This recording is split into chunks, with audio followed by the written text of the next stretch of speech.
Hi అండి, welcome to my channel Paru's fashion. మనం ఈరోజైతే తీపి గుమ్మడికాయతో మంచి రెసిపీ తయారు చేసుకుందామండి. ఇది చాలా హెల్దీ రెసిపీ, చాలా రకాల విటమిన్స్ కూడా వస్తాయి దీన్ని తినడం వల్ల. సో ఈజీగా ఎలా చేసుకోవాలో స్వీట్ పంప్కిన్ కర్రీని ఈ వీడియోలో చూసేయండి. ఇంకా మంచి మంచి రెసిపీస్ మన వీడియోస్లో చాలా ఉన్నాయండి మన ఛానల్స్లో. సో ఒకసారి చూసి ఎలా ఉందో ట్రై చేసి మీరు కూడా నాకు కామెంట్ సెక్షన్లో చెప్పండి తప్పకుండా. అలాగే లైక్ చేయడం మర్చిపోవద్దండి, ఓకేనా.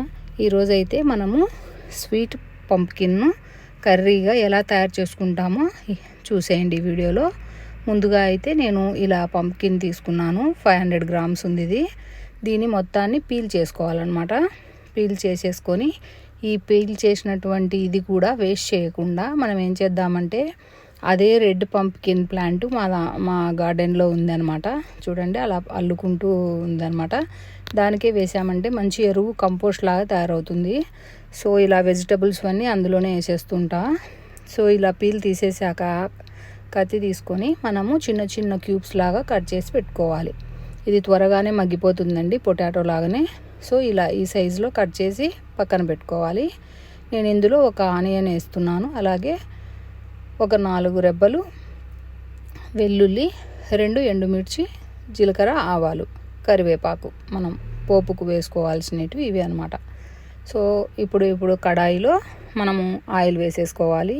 ఆయిల్ కూడా ఎక్కువగా పట్టదండి ఇందులో. సో నేను ఒక 2 స్పూన్స్ యూజ్ చేశాను. ఇప్పుడు ఫ్రై అయిన తర్వాత దాంట్లోకి ఎండుమిర్చి, వెల్లుల్లి, జీలకర్ర, ఆవాలు, కరివేపాకు, కట్ చేసిన ఆనియన్ ఇవి వేసేసి రెడ్ కలర్ వచ్చే వరకు వేయించుకోవాలన్నమాట. ఇవి ఇలా కొద్దిసేపటికి వేగిపోతాయి.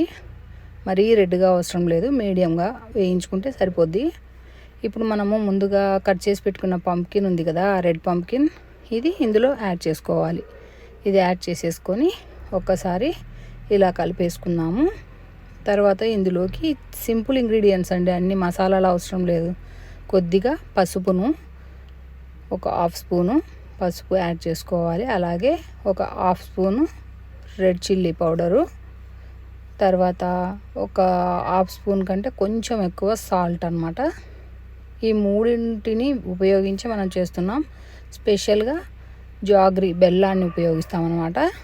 సో వీటన్నింటిని వేసేసాం కదా, ఇది ఒక్కసారి కలిపేసుకొని ఒక 10 మినిట్స్ మీడియం ఫ్లేమ్లో పెట్టుకొని ఉడికించుకున్నామంటే మనకు పంప్కిన్ అనేది మెత్తబడిపోతుంది అనమాట. చూడండి అందులో ఉన్న వాటర్ అంతా దానికి ఇదైపోయి దగ్గర పడుతుంది అనమాట. మనం వేసిన 2 స్పూన్స్ ఆయిల్ కూడా చూడండి ఎలా బయటికి తేలుతుందో, మెత్తగా అయిపోయిందనమాట ఇలా. ఇప్పుడు ఈ పంప్కిన్లోకి మనము స్పెషల్ ఇంగ్రీడియంట్ అని చెప్పాం కదా, చూడండి ఒక నిమ్మకాయ అంత బెల్లము, కొద్దిగా షుగర్ అనమాట. ఈ రెండింటిని వేసేసి ఒక 5 మినిట్స్ మూత పెట్టి ఉడికించామంటే అది కరిగేసి మొత్తం పట్టుకుంటుందన్నమాట గుమ్మడికాయకి. చాలా టేస్టీగా ఉంటుందన్నమాట ఇది. వైట్ రైస్లో, చపాతీ, రోటీ, స్పెషల్గా చెప్పాలంటే పెరుగన్నంలో ఎక్సలెంట్గా ఉంటుందండి. పిల్లలకు, పెద్దలకు, బీపీ షుగర్ వాళ్ళకు కూడా ఈ గుమ్మడికాయ కర్రీ చాలా మంచిది. ఒక్కసారి ట్రై చేయండి తప్పకుండా. మీకు నచ్చినట్టయితే మీ ఫ్యామిలీ ఫ్రెండ్స్కి కూడా షేర్ చేయండి తప్పకుండా. మన ఛానల్లో చాలా రెసిపీస్ ఉన్నాయి, ఒకసారి చూడండి. థ్యాంక్స్ ఫర్ వాచింగ్ అండి.